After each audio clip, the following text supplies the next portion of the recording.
Hey everybody and welcome to or back to my channel, My Kind of Stuff. And today we are going to do a mid-month wrap up because I have been tearing through books this month, and if I wait until the end, there's just going to be way too many to talk about. So let's get into it.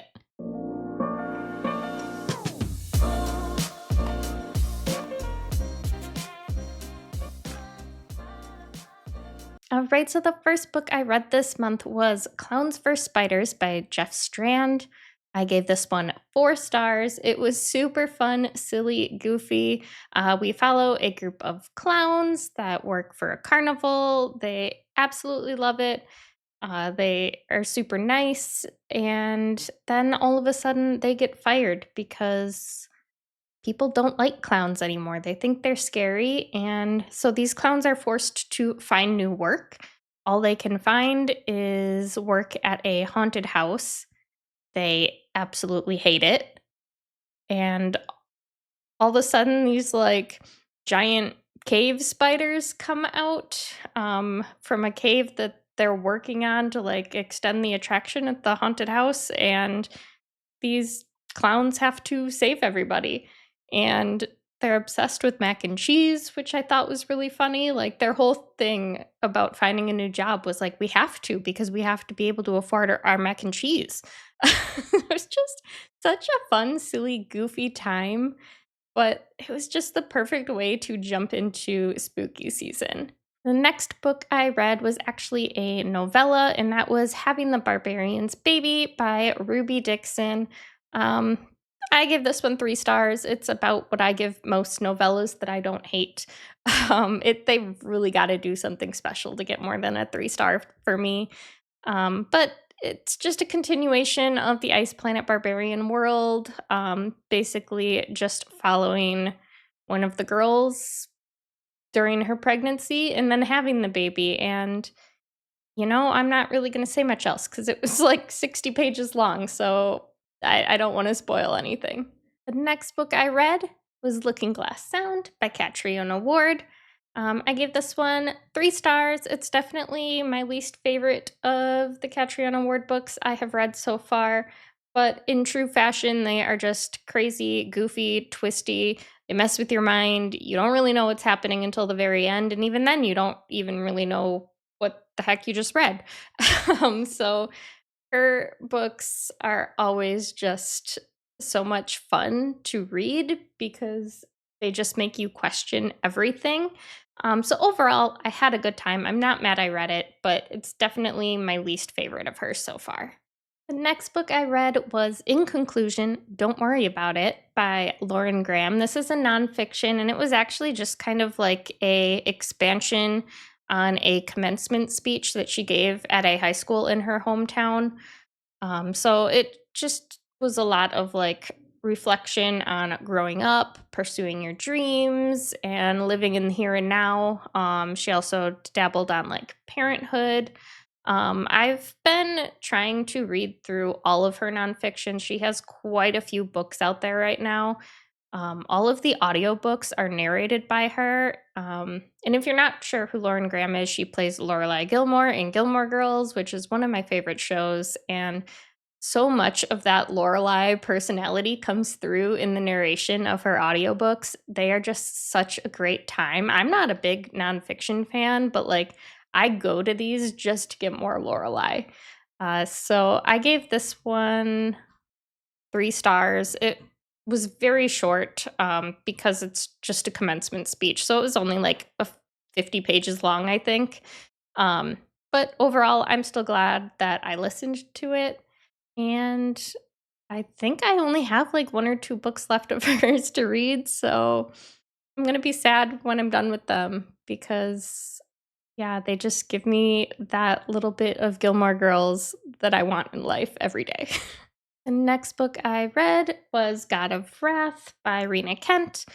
This is book 3 in the Legacy of God series. Another 5-star for me. Honestly, I was worried going into this one because this one follows Jeremy, and I didn't think I cared. But holy cow, did he change my mind in this book? Very spicy, definitely not for everybody. A lot of primal play in this one and like the cat and mouse sort of chasing.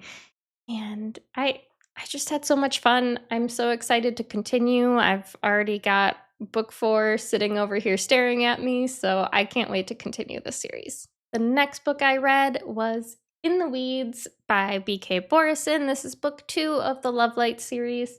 I gave this one 4 stars as well. Super fun, cute romance.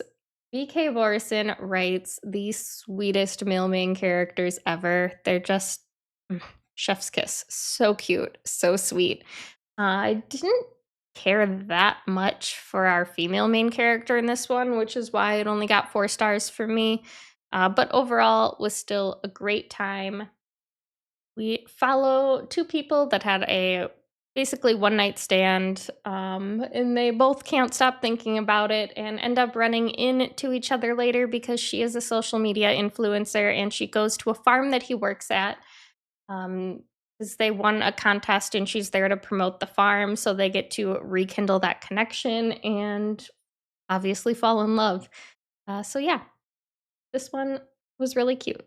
The next book I read was Zodiac Academy Book 2, Ruthless Fae. I gave this one 4 stars. I liked it a lot more than I liked book 1 of the series.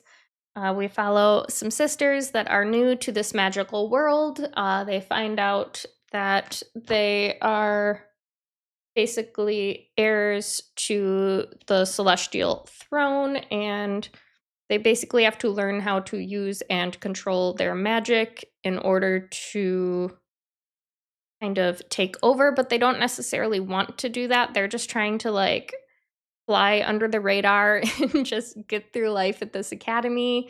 And the people, or the other students, I guess I should say, that are kind of like the head honchos, like they kind of run the show at the school, are not making it easy on them. And this is just a lot of fun. It's drama for the sake of drama. It is a popcorn read. It is basically a CW show. It's just a lot of fun, and I'm excited to continue. Next up, I read Alice in Borderlands Volume 3. Um, this one, we didn't follow our male main character too closely, mostly because he gets caught up in some stuff, and it was a lot of side story in here, but I still really enjoyed it. I think the game that the character in the side story was playing was super interesting. And I love these books. I love a game element, and this is a graphic novel series, so it was pretty quick to get through. But yeah, I'm so excited to continue in this series and see what on earth is happening because these are brutal and there's some really high stakes, and it's just so much fun. And I don't remember if I said, but I gave this one 5 stars as well. The next book I read, or actually reread, was The Butcher in the Wren. This is book 1 of the Dr. Wren Muller series. We will be reading book 2 for our Love and Horror book club pick at the end of the month. I gave this one 4 stars upon reread. I gave it 4 stars, I think, the first time I read it too. It's a really fun cat and mouse game of a serial killer and a medical examiner. And she works really closely with the police in her town to try and catch this guy. And of course, things go awry. But I really like that the author is a true crime fanatic. She has a podcast. She is actually a medical examiner in real life. So the descriptions are kind of a little bit more clinical, but that doesn't bother me. But I could see how it could be off putting to some people. But I'm really excited to see how this story continues in book 2 towards the end of the month. The next book I read was The Cabin at the End of the World by Paul Tremblay. I gave this one 3 stars. I had previously seen the movie, but had never read the book. This is one of those cases where I think the movie did it better. I think Paul Tremblay's writing just isn't for me. He's a little overly wordy, and I I don't know. I don't know what it is about him that I don't love, but I liked the movie of this a lot more.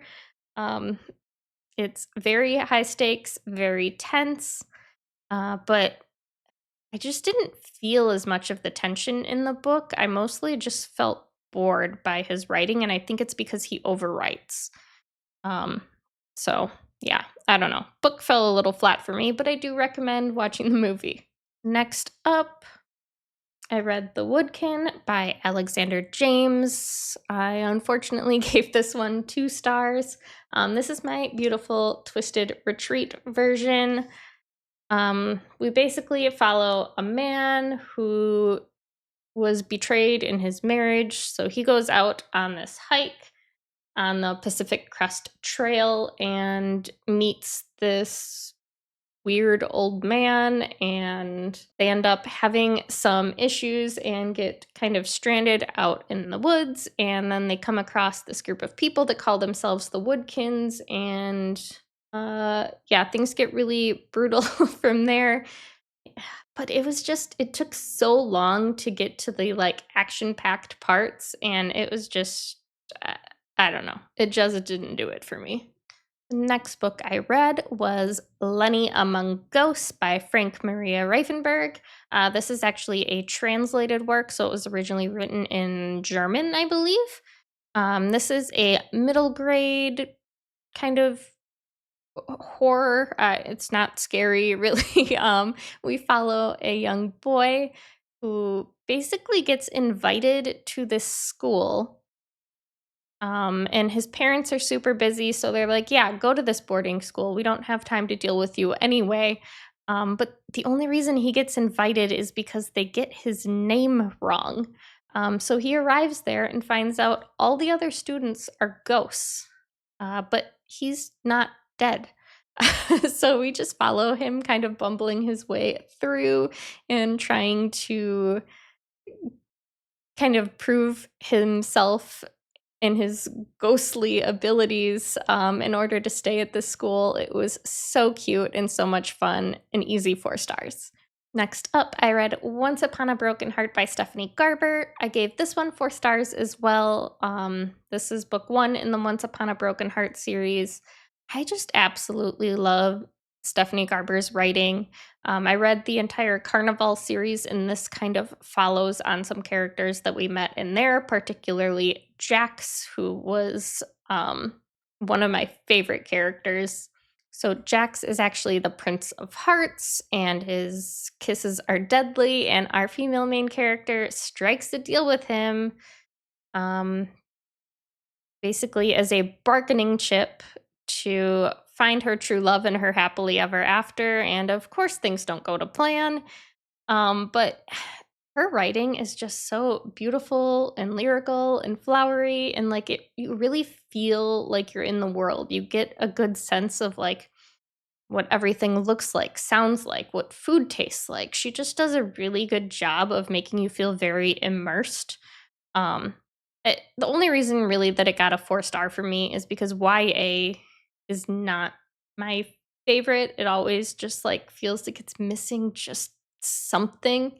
But either way, I had a great time with it, and I'm excited to continue. Next up, I read an arc provided by NetGalley of Make Me a Mixtape by Jennifer Whiteford. I gave this one 3 stars. We follow our female main character, who is an ex punk rocker, but now she is a barista working in her aunt's coffee shop. Her aunt decides she's going to retire, and basically tells her that she can take over the coffee shop. But then, of course, she ends up running into our male main character who works for a record company, and he recognizes her from like her punk rocker days and is basically just trying to get her back into the music world. And now she really needs to make a choice between going back to the music that she loves or continuing on her aunt's legacy and running the coffee shop. It really gave some nostalgic vibes, and it was the perfect fall book, I feel like. But the characters really fell a bit flat for me, and I couldn't find myself to care or connect with the characters, which is why it got a 3 star. But overall, it was still really cute. So the next book I read was Finders Keepers by Stephen King. This is book 2 of the Bill Hodges trilogy. Bill Hodges is the detective that we follow. So each of the books in the trilogy follows a different crime. Here, the crime is basically there's an author who wrote like this iconic story and has this famous character and then pretty much just stopped publishing books for like a decade. And one of his biggest fans is so pissed off that he goes and unalives him and then steals all of his money from his safe and also finds the notebooks containing the last novel that the author had written. So after this happens, he goes and like hides the money, hides the notebooks, and then ends up getting locked up for a totally different crime. Decades later, there's this young boy who ends up finding this guy's treasure, and now basically this young boy and his family are being targeted by this man who is coming after them to get this notebook back. And Bill Hodges is retired by this point, but he finds out about what's happening and kind of dedicates himself to helping this young boy and his family uh, basically be rescued from this deranged man. So it was fun, but I didn't like it quite as much as the first. So this one got 4 stars from me. Next, I read Beneath the Trees Where Nobody Sees, Volume 2 by Patrick Horvath. This is part of a graphic novel series. I think there's 6 books in total. I gave this one 4 stars. It's basically Dexter, but with animals. It's really cute and unassuming. I feel like Volume 2 was a lot of setup to continue the story because a lot of things happened in Volume 1, and these are very short. Uh, they're like 30 pages long, and they're graphic novels. But basically, our serial killer that we are following learns she is not the only one in her town, and she is like insulted that there's another person, and she's trying to figure out who it is uh, before she ends up getting accused of these crimes, even though she's also a serial killer, but she doesn't want to be wrongly accused of crimes that she actually didn't commit. So it's kind of a funny little twist, and I'm really excited to continue. The next book I read was Rust Colored Rain by Otto Schaefer. This is book 1 in the Wrecked and Ruined series. It's a zombie apocalypse book. It was so much fun. I gave it 5 stars. Basically, we follow this couple that have kind of not been having the best relationship lately. Things are kind of on the rocks. He's hiding a secret. She's pissed off. She works a lot because she's a nurse. He's been working extra shifts, and all of a sudden, like they're both at work. He's a garbage man, and there's this like emergency broadcast announcement that there's this asteroid coming in, and whoever is in charge decides they're going to have like this nuclear strike to destroy the asteroid. And of course, once this happens, all of a sudden there's this rust colored rain falling from the sky. And apparently, if it touches your skin, you become a zombie. And it's just kind of a goofy apocalypse story, but it's also really cute watching them like worry about each other because they were both at work when this happened. So it's them fighting their way through the zombie hordes back home to be together and boarding up their house and keeping it safe. They also he runs into this little girl who happens to have the same name. They were going to name their daughter before they ended up having a miscarriage. So there's kind of like this found family aspect of it because he basically has to take this little girl with him and keep her safe. And then they bring her home and, they kind of parent her. They have this dog that is a pretty big part of the story as well. And overall, I just really liked it, and I'm interested to see what's going to happen in book two. I also read No Gods, No Monsters by Cadwell Turnbull. I unfortunately gave this one star.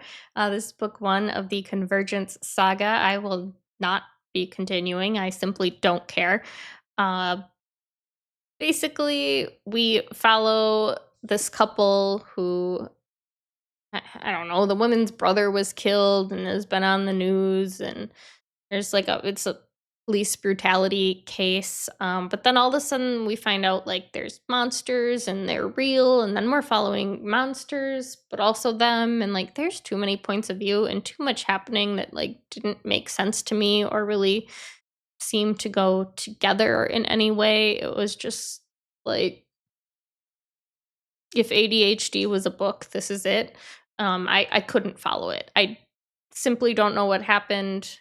I could read the synopsis and I didn't get that from reading the book. Like it this was just a no. We're just moving on. And then I read Blood Covenant by Ellen Baxter. I ended up giving this one 4 stars. I was pleasantly surprised. We basically follow this group of people that robbed a bank, and now they're trying to look for somewhere to lay low. They stumble upon this remote lodge, and they figure it's probably unoccupied because it's an off season. But of course, upon breaking in, they realize that this family is there. They're there to prepare it for the season, and they are taken hostage by these criminals. But then all of a sudden, like, there's this ancient, malevolent, ravenous being that starts kind of taking over the minds of some of the characters, and it sort of influences them to do bad things to people. So it was just really interesting watching everything unfold. It was very suspenseful, and I had a lot of fun with it.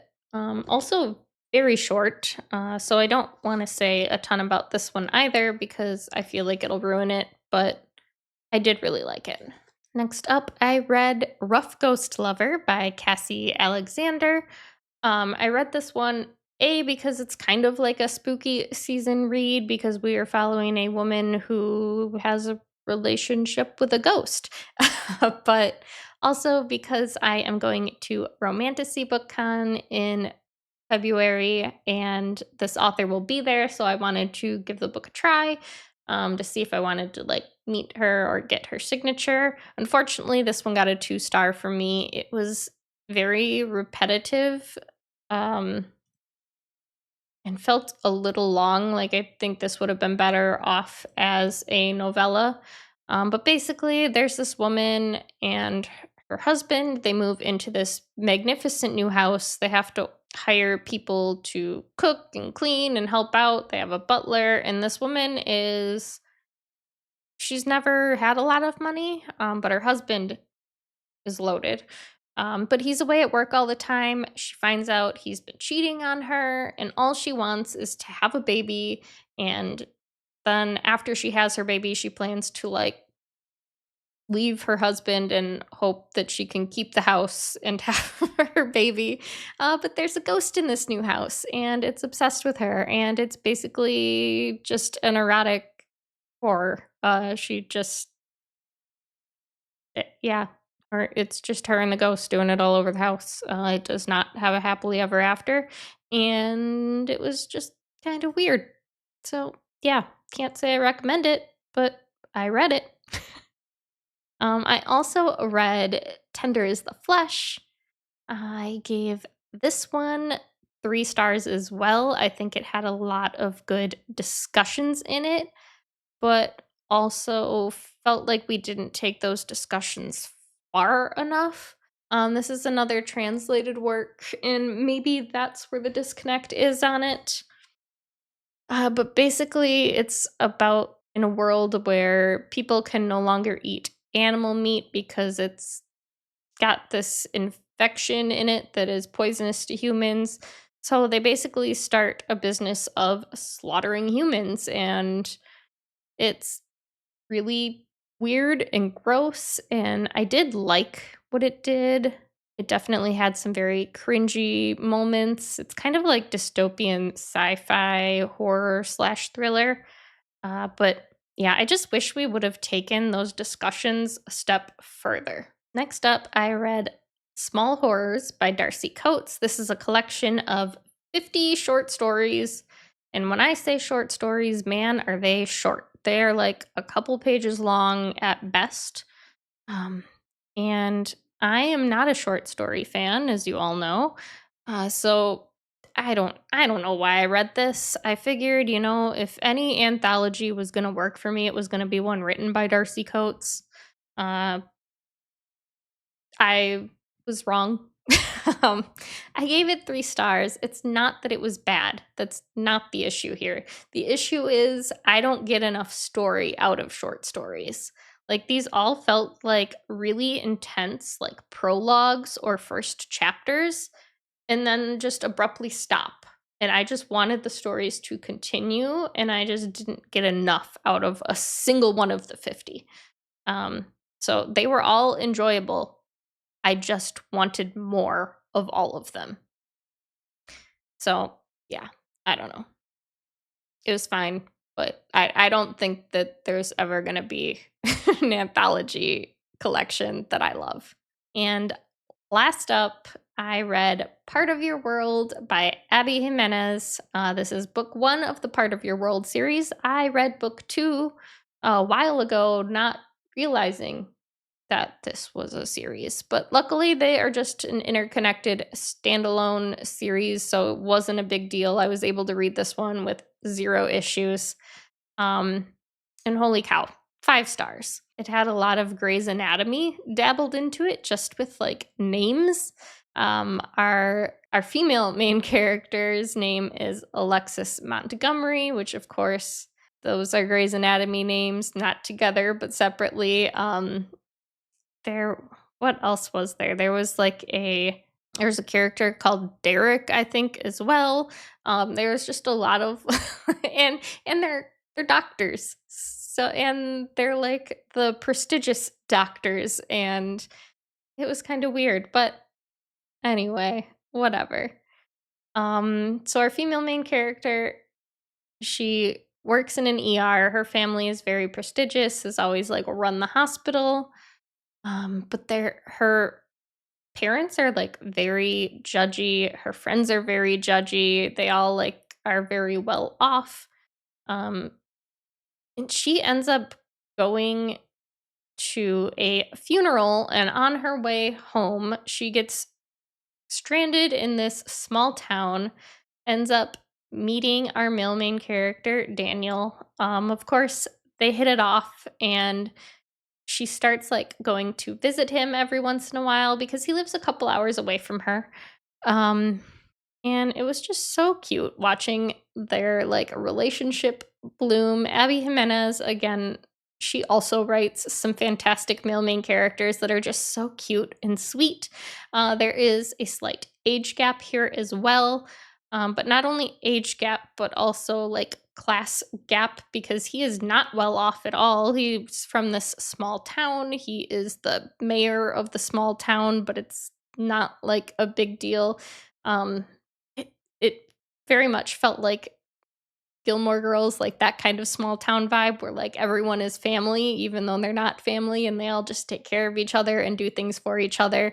And she just falls in love with the town and the community and him, and has to kind of like leave her family and her world behind to be with him because her world is just awful and they're not accepting of him. And it was just really cute watching her come to terms with that, and learning to love again, because she was in a very emotionally abusive relationship, and just seeing her be able to like find love again was really heartwarming. And I had a lot of fun with this one. All right, guys. Those are the 23 books that I have read in the first 15 days of October. That is insane to me to even say. That is obviously more than a book a day, but I did a mini 48-hour readathon earlier this month and ended up reading 9 books in 3 days, which really um, is how this stacked up so quickly. But thanks for hanging out with me while we talked through all of these books. Let me know down below how your reading month is going so far, if you've had any standout reads that you think I should check out, and I will catch you guys in the next one. Bye.